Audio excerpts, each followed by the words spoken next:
Hello everyone, আসসালামু আলাইকুম। Welcome back to my channel. আজকে আমি আপনাদের সাথে শেয়ার করছি ভুনা খিচুড়ি ও ধনিয়া পাতার ভর্তা। ভুনা খিচুড়ি রান্নার জন্য আমি পেঁয়াজ কুচি ও এলাচি, দারচিনি, তেজপাতা গরম তেলে ভেজে নিচ্ছি। ধুয়ে ঝরিয়ে রেখেছিলাম মুগ ডাল ভাজা, ভিজিয়ে রেখেছিলাম কতক্ষণ, আর পোলাওয়ের চাল। মুগ ডাল ভাজাটাকে প্রথমে আমি 10 মিনিট ভিজিয়ে রেখেছি। পোলার চালটা আমি ভিজিয়ে রাখিনি। এখন ধুয়ে স্ট্রেনারে স্ট্রেন করে রেখেছিলাম। দিয়ে দিলাম অল্প একটু হলুদের গুঁড়া ও আদা রসুন বাটা। এখন দিয়ে দিলাম পরিমাণ মতো লবণ। চাল ও ডালটাকে মশলার সাথে ভালো করে ভেজে নিচ্ছি। চালটাকে ভালো করে ভেজে নিলে খিচুড়িটা ঝরঝরে হবে। আমি এখানে 1 কাপ ডাল চাল মিলিয়ে 1 কাপ দিয়েছি, তাই 2 কাপ পরিমাণে পানি দিয়ে দিচ্ছি। যেহেতু এটা খিচুড়ি, তাই ডালটা সেদ্ধ হতে একটু বেশি পানি লাগে। যদি পোলাও হতো তাহলে আমি 1.5 কাপ পানি দিতাম।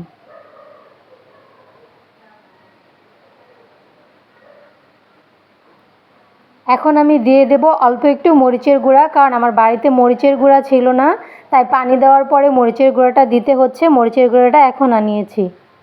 1/2 চামচ পরিমাণ মরিচের গুঁড়ো দিয়ে দিলাম। খিচুড়িটা ফুটে ওঠা পর্যন্ত অপেক্ষা করব। খিচুড়িটা ফুটে পানি শুকিয়ে আসলে এটাকে আমি 10 মিনিটের জন্য দমে দিয়ে দিব।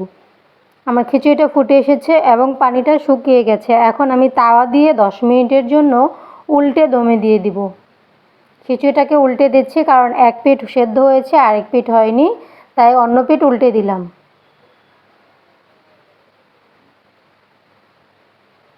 এখন আমি ঢাকা দিয়ে কড়াইয়ের নিচে তাওয়া দিয়ে 10 মিনিটের জন্য দমে বসিয়ে দিলাম। ফিরে আসছি 10 মিনিট পর। চলে আসলাম 10 মিনিট পর। আমার খিচুড়ি তৈরি হয়ে গেছে। তৈরি হয়ে গেল আমার ঝরঝরে ভুনো খিচুড়ি। খিচুড়িটা খেতে কিন্তু খুবই সুস্বাদু ছিল। এখন আমি ধনিয়া পাতার ভর্তা বানানোর জন্য পেঁয়াজ, রসুন ও কাঁচামরিচ তেলে টেলে নিচ্ছি। নরম হওয়া পর্যন্ত টেলে নিব।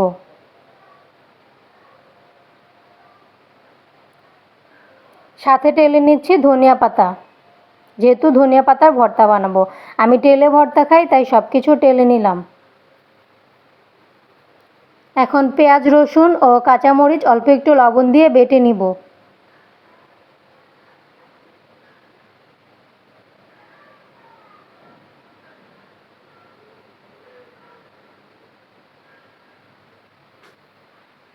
আমার পেঁয়াজ রসুন বাটা হয়ে গেছে। এখন আমি আরেক বাটা দিব মিহি করে।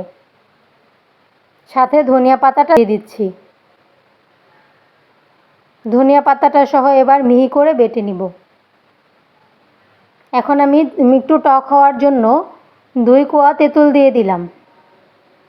তেঁতুলটা দিলে টেস্টটা একটু বাড়বে, এর জন্য আমি 2 কোয়া তেঁতুল দিলাম। এখন আমি এটাকে ভালো করে মিহি করে বেটে তেঁতুলের বীজটা ফেলে দিব। তৈরি হয়ে গেল আমার ধনিয়া পাতার ভর্তা। এতক্ষণ পাশে থাকার জন্য ধন্যবাদ। আসসালামু আলাইকুম, আল্লাহ হাফেজ। আমার ভিডিওটি ভালো লেগে থাকলে একটি লাইক, কমেন্ট করে দিবেন।